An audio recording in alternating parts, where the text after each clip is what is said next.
Hello everyone, welcome to Hang Time with Jen. Today we are reading Aesop's Fables. And this is an amazing book full of different stories with great life lessons. So if you're ready, let's begin. Aesop's Fables, illustrated by Charles Centaur. The Hare and the Tortoise. One day, a hare was making fun of a tortoise for being so slow. "Wait a bit," said the tortoise. "I'll run a race with you, and I bet that I'll win." "Oh, well," replied the hare, who was amused at the idea. "Let's try and see." They soon agreed that the fox should set a course for them and be the judge. When the time came, both started off together, but the hare was soon so far ahead that he thought he might as well have a rest. So he found a comfortable spot and fell fast asleep. Meanwhile, the tortoise kept plodding on and in time reached the finish line. At last, the hare woke up with a start and sprinted off, only to find that the tortoise had already won the race. Slow and steady wins the race. Slow and steady wins the race. So you'll make less mistakes if you slow down and take your time and do something carefully. For example, if you're building a block tower, if you rush building that tower and place those blocks very carelessly, it might just fall down quickly. But if you take your time and place those blocks carefully, you can make a stronger and more stable tower. The Lion and the Mouse. A sleeping lion was awakened by a mouse. Losing his temper, the lion caught the mouse. "Please let me go," the mouse cried, "and one day I will repay you for your kindness." The idea that the little mouse could ever help the mighty lion amused the lion so much that he laughed aloud and good-humoredly let it go. But then one day the lion got entangled in a net that had been placed by some hunters. The mouse heard the lion's roars and ran to the spot. The mouse set to work gnawing on the ropes with its teeth and soon set the lion free. "There," said the mouse. "You laughed at me when I promised I would repay you, but now you see, even a mouse can help a lion." No act of kindness, no matter how small, is ever wasted. No act of kindness, no matter how small, is ever wasted. So always be kind to everyone. And don't forget those kind and simple words, please and thank you. They may be simple, but they're very important. The Fox and the Grapes. A hungry fox saw some fine bunches of grapes hanging from a vine that ran along a high branch in a tree. The fox jumped as high as he could, but they were just out of reach. So he gave up trying and walked away with an air of dignity and unconcern, saying, "I thought those grapes were ripe, but I see now they are quite sour." It is easy to dislike what you cannot get. It is easy to dislike what you cannot get. So instead of the fox admitting that he could not get those juicy grapes, he just lied and said those grapes are sour. But in fact, they were very nice and sweet, like this grape.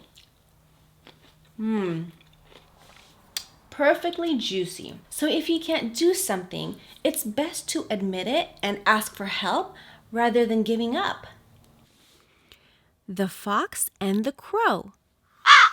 A crow was sitting in a tree with a piece of cheese in her beak. A fox saw her and decided he wanted the crow's cheese.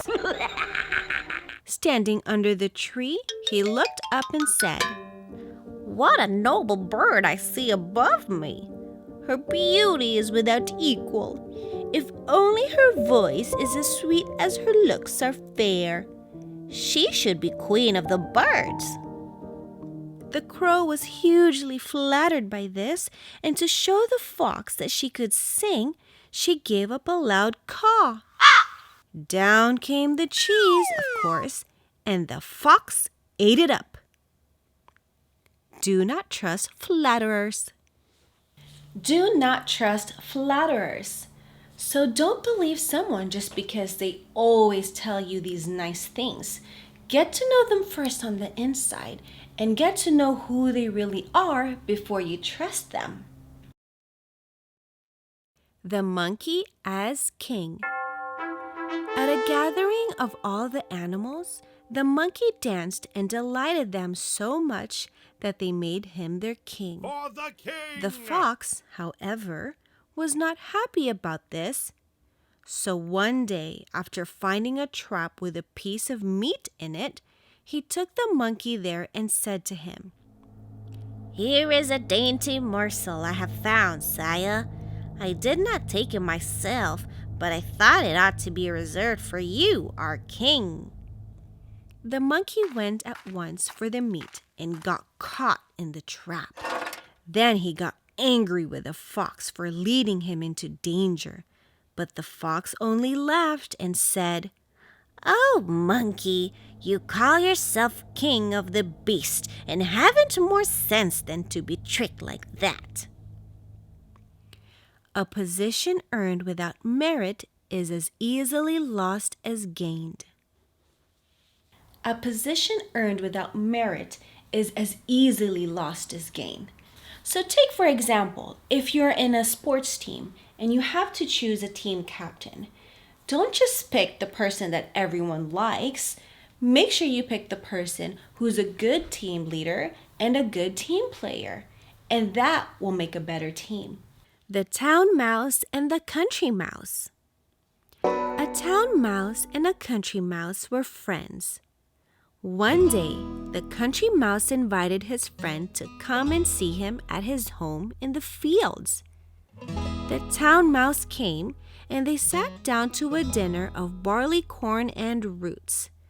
The food was not much to the taste of the town mouse, who said, "My poor dear friend, you live here no better than the ants. Now you should just see how I fare. My pantry is a regular horn of plenty." So when he returned to town, he took the country mouse with him and showed him all the flour and oatmeal and figs and honey and dates in his home. The country mouse had never seen anything like it and sat down to enjoy the luxuries his friend provided. But before they had begun, the pantry door opened and someone came in. The two mice hid in a narrow and very uncomfortable hole. Finally, when all was quiet, they came out again. But someone else came in, and off they scuttled again. This was too much for the visitor. "Goodbye," said the country mouse. "I'm off. You live in the lap of luxury, I can see, but you are surrounded by dangers. While at home, I can enjoy my simple dinner of roots and corn in peace." Better a little in safety than an abundance surrounded by danger. Better a little in safety than an abundance surrounded by danger. So let's talk food, for example. You will live a healthier life if you eat your simple fruits and vegetables rather than if you eat a tablefruit of sweet and fancy, delicious desserts and junk food all the time. You might get sick from all of that sugar that your body just can't handle. You get a stomach ache and other things, maybe even a headache. So it's better to be simple sometimes and save the fancy things for special occasions sometimes. The grasshopper and the ants. One fine day in winter sun, ants were busy drying their corn, which had gotten rather damp during a long spell of rain. A hungry grasshopper came upon them and begged them to spare her a few grains. The ants stopped work for a moment, though this was against their principles. "May we ask," said they, "what you were doing with yourself all last summer? Why didn't you collect food for the winter?" "The fact is," replied the grasshopper, "I was so busy singing that I didn't have time." "If you spent your summer singing," replied the ants, "you can't do better than spend the winter dancing." And they went on with their work. Idleness brings want. Idleness brings want. So if you go home and you don't do your homework, and then the next day you're in a rush to turn in the homework, so now you're asking your friends to give you the answers. But guess what? They won't give it to you because they worked really hard to get those answers and you didn't. So you'll have to get that bad grade. So make sure that you work hard and you'll do great. The vain jackdaw.